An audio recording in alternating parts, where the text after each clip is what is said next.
What is the fastest way to go from diamond to netherite gear? Today on the Bedrock Guide, we are headed back into the nether to go hunting for our first set of netherite gear. Oh no!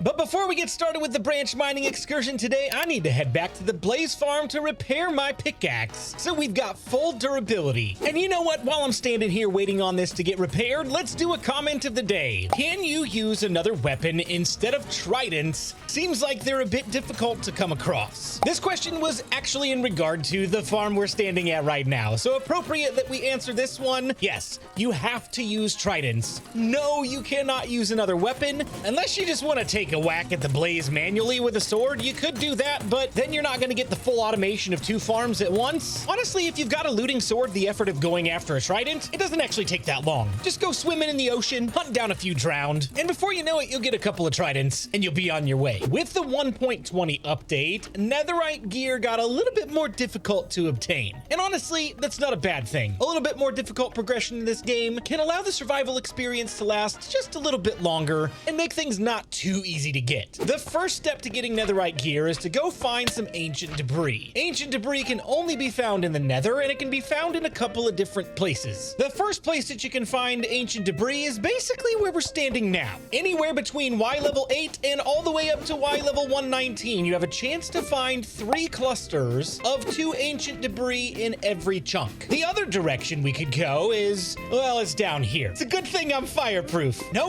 we're not gonna dig through the lava, but we do need to get down below the lava lake level, because between the levels of Y8 and Y24, you have a chance to find 2 clusters of 3 ancient debris. Just seems like it makes much more sense to go down below. So I'm here over at my portal, and I don't want to go too far away, just in case I want to come in here and go mining from time to time. So I think right over here might be a good spot to dig down. So I'm just gonna make a staircase going all the way down to Y level 14. Ow! As long as I survive. Hello? Where'd you go?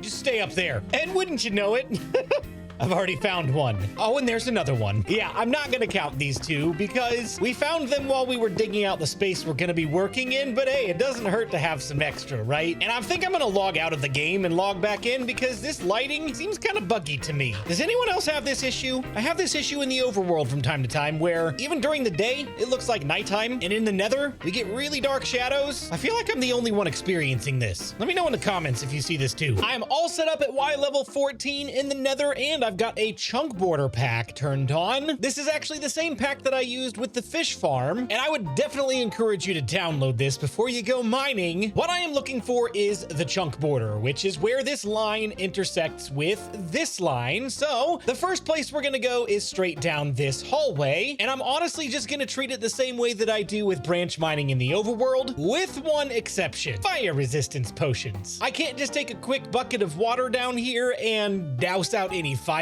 or lava that I run into, so it's a good idea to keep a fire resistance potion or 2 on your branch mining trip. This is the first of 3 methods that we're gonna use, and the reason you want to go straight down a chunk border is because you have a higher probability of finding more ancient debris in this chunk and in that chunk if the ancient debris happens to border the chunk itself. Aside from a few lava pockets and cave openings like this, branch mining for ancient debris is by far the safest method. You're unlikely to run into anything too dangerous doing this. I've been mining for less than 2 minutes and I've already found 1 ancient debris. More than likely there's another one hidden here somewhere as well. Oh yeah, there it is. Always dig around because they're not always connected, and you definitely don't want to miss out on ancient debris because you need a ton of it in order to max out every single one of your gear pieces. Another thing you're going to want to do if you're going branch mining in the nether is make sure you have an efficiency 5 unbreaking 3 pickaxe, because you can basically just run down these halls until you find a lava pocket or ancient debris. If you happen to find a lava pocket, don't panic. Just make sure you got your fire resistance topped off, and there's nothing to worry about. In addition to finding ancient debris, branch mining, you're also gonna find some gold and some quartz and some other materials like blackstone. It's a pretty good investment of your time because you're gonna get a lot of resources in return. So I'm just gonna go branch mining for a little while, probably about 15 to 20 minutes, and tally up the results, and I'll let you know how we did. After about 15 minutes, we've come away with 14 ancient debris, which which is about 1 per minute. That's honestly not too bad. But the next method we're gonna go with is this right here, TNT. And I'm gonna follow the same principle with this one. I'm gonna go down the chunk border and just branch mine for a little bit. And then I'm gonna start placing the TNT. Now this is very important. You wanna set 1 TNT down at the end of your branch mine and then go 1, 2, 3,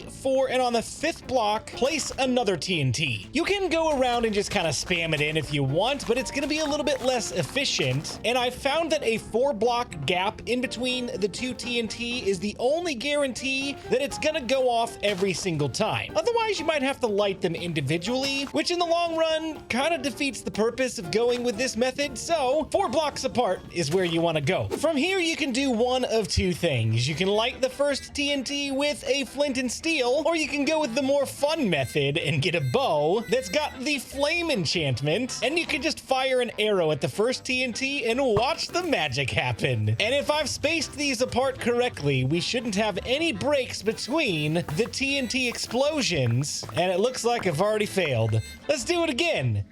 Oh, yes. Carnage everywhere. Oh, man, it's not working.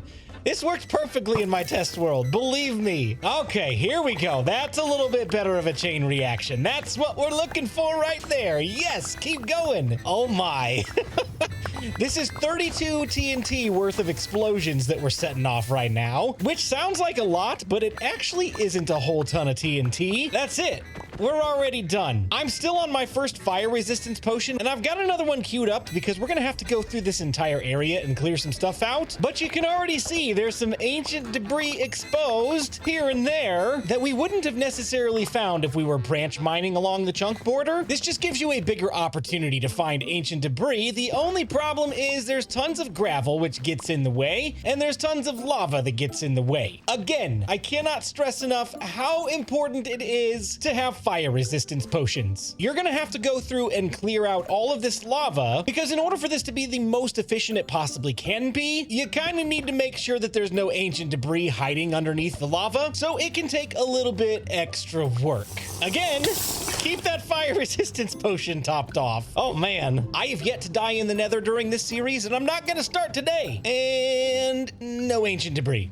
Okay, moving on. And that's it. I'm gonna take a peek around the whole area on my way back to the chests. But so far, this is not looking good. I'm actually a little surprised. Normally, the TNT method is much more successful than I'm seeing today. But that just goes to show the randomness of where these things are placed in the Nether. Sometimes you get a good branch and sometimes you don't. You guys look closely too and let me know in the comments if I've missed any, and note the timestamp as well. Don't just say, BluJay, you missed one, and then make me go look for it myself. That's not gonna work for me. Okay, with 32 TNT, we got 4 ancient debris, and it took less time than branch mining. But if you think about it, I spent a lot of time in the overworld hunting creepers to get gunpowder, which I could have also come into the Nether and hunted ghasts as well, but I don't have a gunpowder farm at this point in the game, so including the time that I spent hunting creepers, it was probably more like a half an hour instead of 15 minutes for 4 ancient debris. Until we've got something a little bit more automated, TNT is not the way to go. I do have one additional method of mining that we can try today, and that is bed bombing. If you don't know what that is, basically you can't sleep in the Nether, because if you do try to sleep, you're gonna get a nasty little explosion. Just like that. And if you thought TNT mining was a mess, my goodness. Look at all this fire. So much cleanup involved with bed bombing. But all you do is place a bed on the ground, back away, close enough that you can still reach it, but far enough that you're not gonna take the full blast damage, and just blast away. You're gonna wanna make sure you've got a full set of protection armor on for this, maybe even blast protection, but place bed after bed after bed and continue bombing the whole area. And this is much more of an early game to mid game friendly option than TNT, because everybody's probably got sheep at this point. And even if you don't have a massive sheep farm or anything automated, it's easy to go shear sheep and chop down trees, much easier than getting TNT. Another thing to consider as well, I do have protection armor on, but not blast protection. So I am going to take some health damage from time to time, and that is going to slow down the process because I have to wait for my health to regenerate. Otherwise, we're not going to be in a good spot. Okay, So I've already burned through one fire resistance potion on this trip, which is 8 minutes, and I'm a little bit into the second one, so I'm gonna start clearing some of this out. Oh, this is gonna be bad. But on the bright side, I already see a little bit more ancient debris than we've found in the other tunnels. So I am kind of curious how much we're gonna come away with at the end of this one, and if it's worth the extra hassle. 23 ancient debris, not a bad haul. It is definitely the most I've gotten out of the 3 methods, but there are a couple things that we need to consider before we can say this is worth it or not. The first of which is material gathering. Just like TNT, you have to go get wool and you have to go get wood. Then you have to craft it all into beds, and you can only carry so many beds at a time because they don't stack, so it's gonna slow down your process quite a bit. Not to mention there's a ton of cleanup involved with all the fire and lava. Was it worth it for the extra 9 ancient debris? In my opinion, I don't think so. In the amount of time that we spent cleaning up, we could have gone down the branch even further or started another branch and probably come away with just as much ancient debris as well. So while bed bombing may be explosive and fun, it may not be the most efficient way to mine for ancient debris, so I'm gonna have to give it to the branch mine. My opinion on this might change later in the game as we get a gunpowder farm established. TNT might be the way to go. Even though we saw the least amount of ancient debris from that today, I've had pretty great success with it in the past. Prior to the most recent update, this is pretty much where we would be done in the Nether. However, Mojang has made it a lot more difficult to get Netherite. And so before we go back to the overworld, we need to make one more stop. Okay, maybe 2 more stops. Here we are, the Bastion Remnant. When this place was introduced in the Nether update, everybody was excited because it was a new structure, but the newness quickly wore off and I don't think people explored it as often as Mojang had hoped. And so they found a reason for us to go back. I want to be very careful because this place is going to be swamped with piglins, especially piglin brutes who are very strong, and I don't want to tangle with them. I am at a Bastion Remnant, and specifically the variation that has the treasure room. We are looking for a smithing template that allows us to upgrade to netherite armor and tools. You can find the smithing template for this in every Bastion Remnant, but you're only guaranteed it inside of the treasure room chests. So if you don't want to waste too much time looking for this, oh my goodness, oh no, we're in trouble. Oh, we're in trouble. We're in trouble. We're in trouble. We're in trouble. We're in trouble. We're in trouble. Oh my gosh, I don't want to die. Okay, no, no, you don't. Oh, I'm gonna die. I'm gonna die. I'm gonna die. Oh boy. No! Oh, that's awful. See, I told you. It's dangerous. Okay, let's try this again, shall we? I'm gonna take you down first, and then I'm gonna go get my stuff. Oh no, there's more of you. Come on. No, you're the one I don't want to see. Go away. Just as long as we're in here before 5 minutes is up, come here. Is there any more brutes? Any more brutes? Let's go. Run, run, stuff. Don't despawn. Oh, what a mess. Okay, we're good, I think. Let me hide while I re-equip myself. Remember that time I said I haven't died in the Nether yet in this series? I have yet to die in the Nether during this series, and I'm not gonna start today. Yeah, I can't say that anymore. Did I not get my arrow back? Oh, that's not good. Come on. Somebody give me an arrow. Okay, this is gonna be a little bit more tricky without an arrow, because now I'm gonna have to fist fight everybody. With a sword, of course. Here's what we're gonna do. We're gonna get in, we're gonna get out as fast as possible. So I don't die again. Run for it. Oh no. Oh, good. Okay, here's what I'm gonna do. I'm gonna grab that, and I'm gonna grab that, and I'm gonna try not to die. Oh, we got a piglin brute coming our way. We gotta get out of here. Get the netherite ingot. I saw another netherite ingot, but I'm gonna leave it there for a moment to recover some health. Aren't you ugly? Staring me right in the face. Okay. I think we're okay. I think we'll live for now. Let's go. There's another netherite ingot. We'll take the gilded blackstone, maybe some of the armor, maybe the gold. No. Oh no. I just keep thinking it's the brutes. Iron blocks are gonna do us some good. Give me the arrow, please. You know what? We'll just take all of it. We'll take all of it. You guys don't mind, right? As long as my fire resistance holds up, I think we're gonna be okay. This is not the most efficient way to do this, let me tell you. All right, we're out. Let's go. Let's get out of here. And that's how you do that. The Bedrock Guide. That was the most stressful thing I've ever done on this series so far. And we're just gonna go on home. because I'm done being stressed. Okay, we're back home, safe and sound, but I wanted to show you one thing really quick. I got 2 smithing templates and 2 netherite ingots from the treasure bastion, but I've got this treasure chest up here, and you might notice I've got 3 more smithing templates that we got during the nether episode, so I could have avoided all of that unpleasantness, but I wanted to show you how to get it in this episode, and you know what? It cost us a death in the nether. That's fine.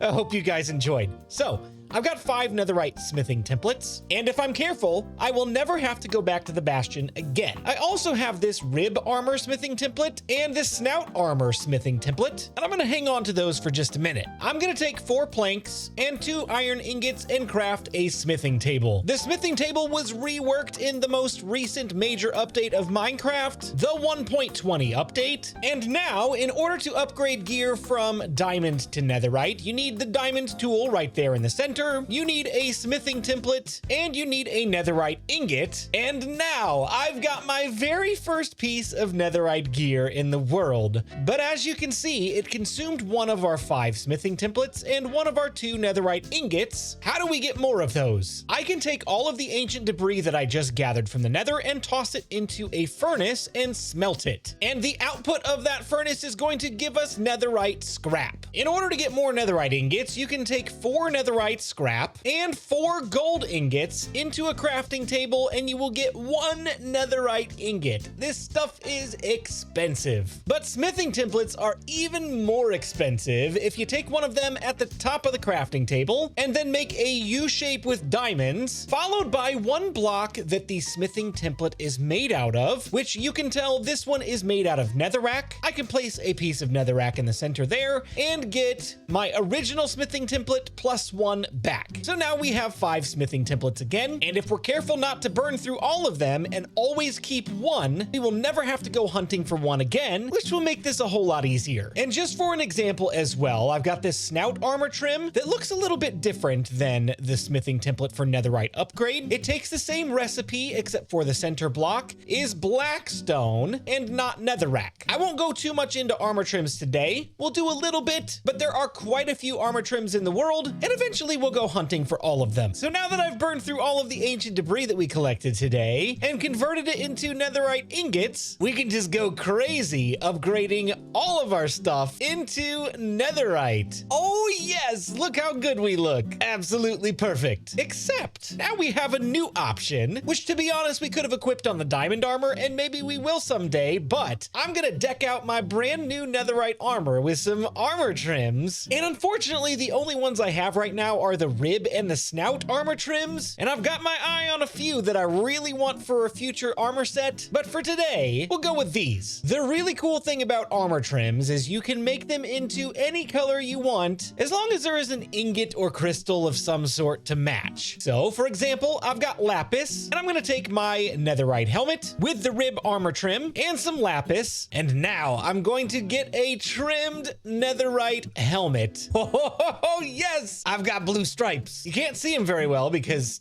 I'm turning along with it, but if I put it on the armor stand, now you can see it. Yes, that looks amazing. This time I'm gonna take the chest plate and use the snout armor trim, but also with lapis, and we get this really cool design on the front that kind of makes me look like Iron Man. Let's go! I'll repeat this process with the pants, using amethyst to get a really cool purple color that goes well with the blue armor trim on the chest plate and the helmet. And last but not least, I'll switch back to blue for the boots, and we are looking mighty fine indeed. The armor trims are purely visual. They don't do anything to help you out in the game other than looking super cool. But one of the primary benefits of having netherite gear, and I'm kind of taking a little bit of a risk doing this, but the benefit is if anything that is made out of netherite falls into lava or fire, it doesn't burn. It should just float back to the surface and you can pick it right back up. I still need fire resistance potions because I'll still take fire damage if I'm in lava or in a flame, but it just gives a little bit more guarantee that my gear is going to be safe and recoverable in the event of an unfortunate accident like we had earlier today. The other thing that netherite gear does is it reduces the knockback that you take from projectiles or from just getting hit in general. It doesn't boost the rest of the stats very much more above diamond gear, but I still think that the anti-burning and the knockback resistance is well worth the upgrade. So if you don't have netherite gear, you have no more excuse. You now know how to do it, and aside from that treasure bastion, it's relatively easy to get. So grab your pickaxe, go down to Y level 14, start branch mining, and while you're at it, make sure to leave a comment on this video if you did enjoy, leave a like and subscribe if you're new, and hey, don't go anywhere, there's more Bedrock Guide content on the way.